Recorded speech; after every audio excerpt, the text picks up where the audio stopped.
Hello friends, welcome to this video from Edupedia World, and the topic that we will be discussing today is on logical reasoning, and this topic is called arrangements. Now first of all we need to understand the meaning of arrangements. To understand this, before we dive into the concepts of arrangements, let us quickly take a look at one example. This example is going to help us in understanding the concept in a better way. So on your screen you will see an example now, and it says that Rahul's fitness plan consists of cycling, rappelling, gym, running and boxing from Monday to Saturday.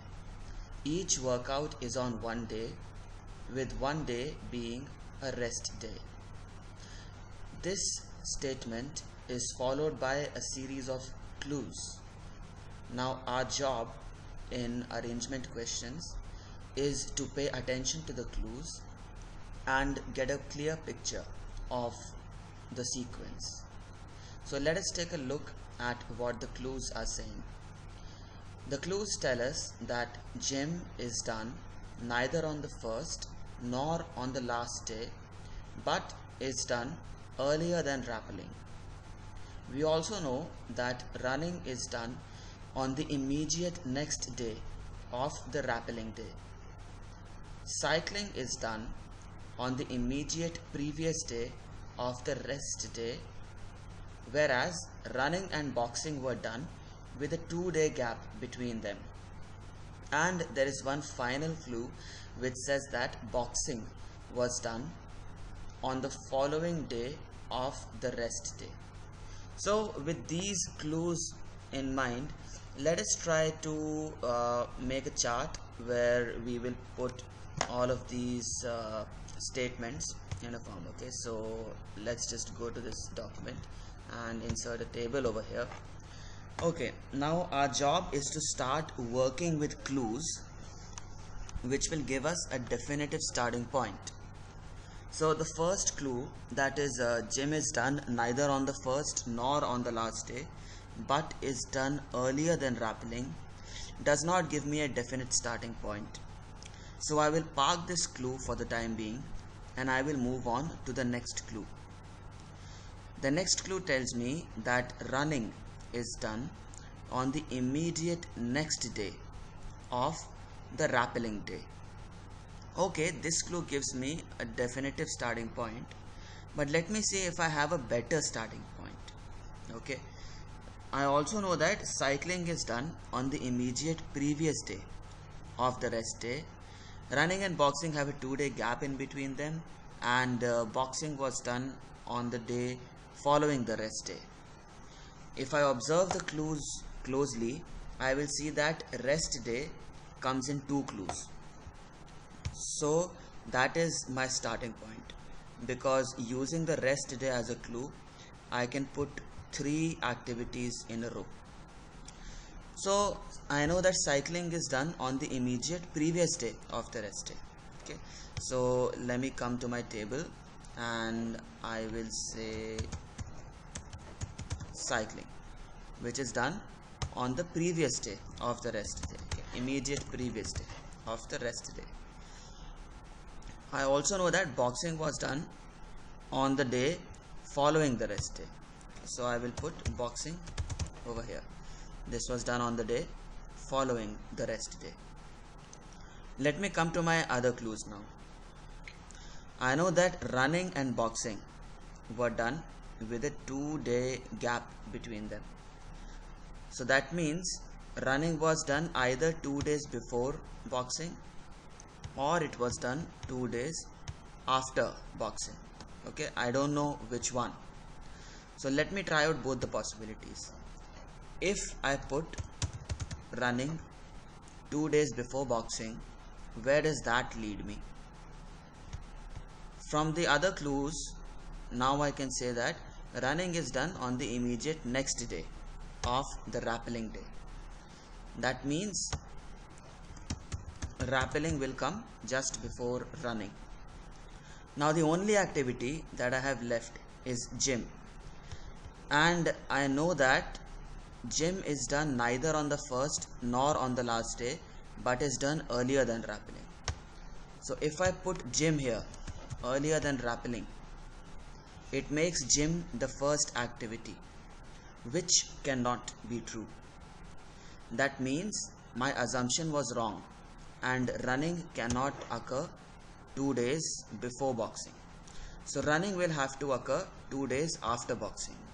So let me just rearrange this quickly, just to ensure that it all fits together. Okay, now running was done 2 days after boxing. Okay, that's my second possibility. So I'll quickly write this here. Running and boxing were done with a 2-day gap between them. Okay, so there is a 2-day gap. Now I know that running is done on the immediate next day of the rappelling day, and I really have just 2 slots with me because I have already put 4 activities down, and the days available to me are Monday to Saturday. So gymming and rappelling will come over here, and gym was done earlier than rappelling, so I'll put gym and rappelling. So I have my 6 activities in a sequence, and this sequence satisfies all the conditions of the clues. So now I will assign the days of the week: Monday, Tuesday, Wednesday, Thursday, Friday and Saturday, and thereby I arrive at my sequence, and I have been able to successfully solve this particular logical arrangement question. Now friends, let's see what we did over there. Okay, so we took our example, we paid attention to all the clues, and we fit them all together into a coherent chart. So this is how arrangement questions are going to be. Okay, however, there are few things that we need to keep in mind, certain clues that will help us. Okay, so you require certain key skills, okay, certain skills to solve these questions. What are these skills? Skill number 1, you need to have the ability to visualize the arrangement. That is the reason we draw a chart. So when you're giving the exam, please ensure that you have some rough sheets with you, and over there you can draw a chart. Okay, just like I drew the table in front of you, you can also make a similar table, and you can put in all the clues into the table. So you should be able to visualize the arrangement, and it is very difficult to visualize arrangements mentally, so it's always better to put them down on paper. The second key skill that you need is the ability to put the clues in the correct order. Now when we were solving this question, if you paid attention, you would have seen that I selected the rest day as my starting point.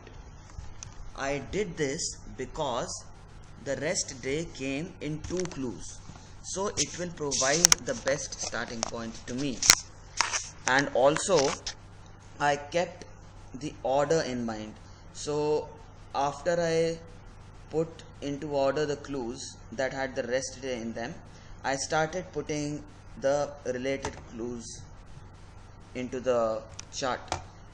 For example, once I had put down cycling, rest day and boxing, the next clue that I took was running, because running and boxing have a 2-day gap in between them.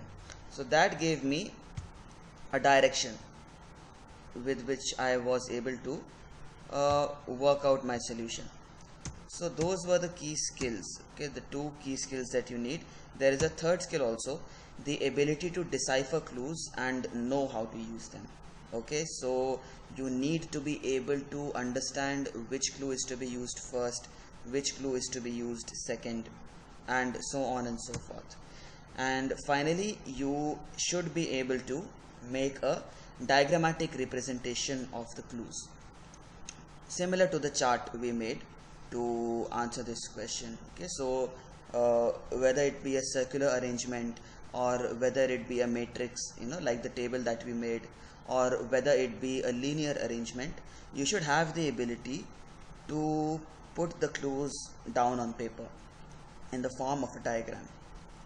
So this is how we solve arrangement questions. So far we have seen one example, and I will be solving a lot of other examples with you in the second part of this video, because there are various types of arrangements.